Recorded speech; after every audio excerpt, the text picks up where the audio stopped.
Hi, Jurgen. Hi. I just wanted to ask you about Mohamed Salah, who is on 97 goals for Liverpool. He could reach 100 on Sunday. I mean, he had that. Don't tell that, Frank Lampard. Well, I mean, I was just thinking he had that sensational first season for you, but they always say it's harder to stay at the top than it is to get to the top, and he's managed to stay at the top. So, what has he done, and what have you done to keep him at that level? Oh, that's more first and foremost his own. He deserves credit for that. So a lot of things what we do help him to be the player he can be. That's true as a team, and he knows that.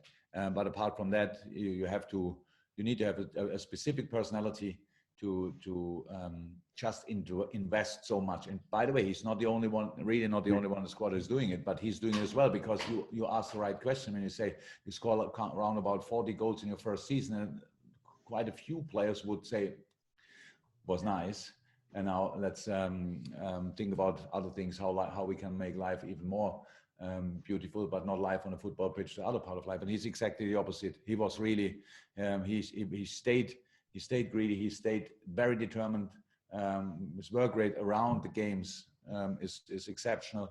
So it's super professional. That's the truth. And if he would write a book about how to stay successful, and the training things he's doing, we are doing in between the games, that's one key. And it's not about, because they all players do what you tell them, but it's about how important you see it yourself that it is. And because that makes now that gives you then a completely different mindset for all the stuff. You want to be on top of your own potential, and that's what he was. And it's just the numbers are just incredible, and that's true. And I was really happy for him for this game. And we said it after the game directly. Yes, were 2 penalties, and if you didn't see the game, you think, yeah, 2 penalties and a goal, nice.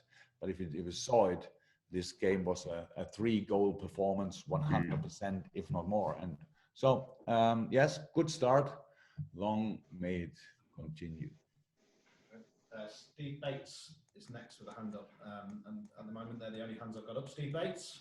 Hello, Jurgen. Yep.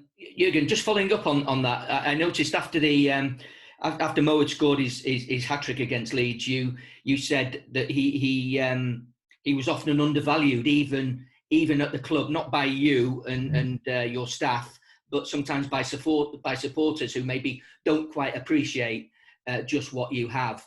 I don't know. Did I say that? Yeah. Probably somebody asked me that. Yeah. I can't imagine that I started and now he proved everybody wrong or whatever, because that's not the situation we are in. So I think the Liverpool supporters know exactly what we have with him. And no, I don't know. I heard something that Virgil said, it's not us, it's you.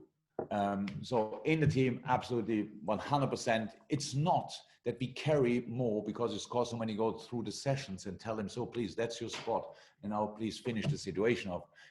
Everybody expects from him, like from everybody else, that he works his socks off in each session. So that's the truth.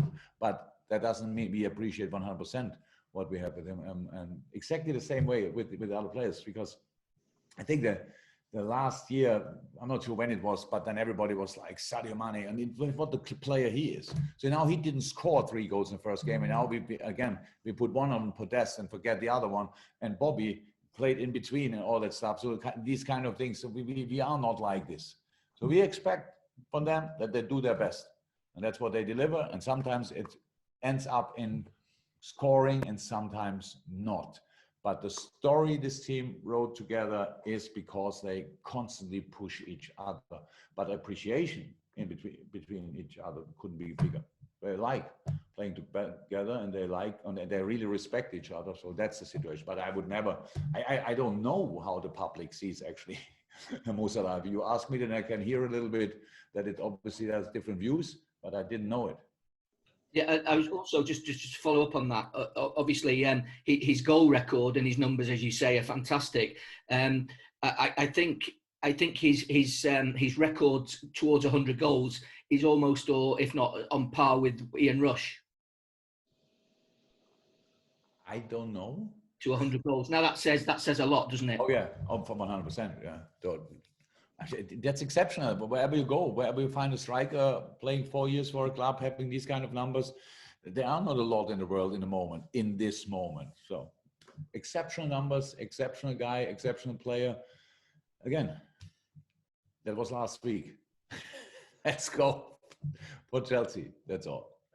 Next two questions, Mike McGrath and then Russell Stoddart. Mike first, and then I'll go to Russell. Hi, Jurgen. I was just thinking about the transfer market with the level of spending. Not a lot spent by other teams, but Chelsea have really spent heavily. Would you expect with that level of investment that you'd see them getting closer to that top two and possibly even challenging? I don't expect it, but I didn't expect it last year. So there's nothing. I don't expect a points gap between us and other teams or stuff like this. And so it's 100% clear that they will close gaps. And I think it's not important what I think about it, but I think the transfers show their own ambitions. So they were fourth last year, right? Fourth, third, fourth. What was Chelsea last year? Come on, quiz. Fourth, good.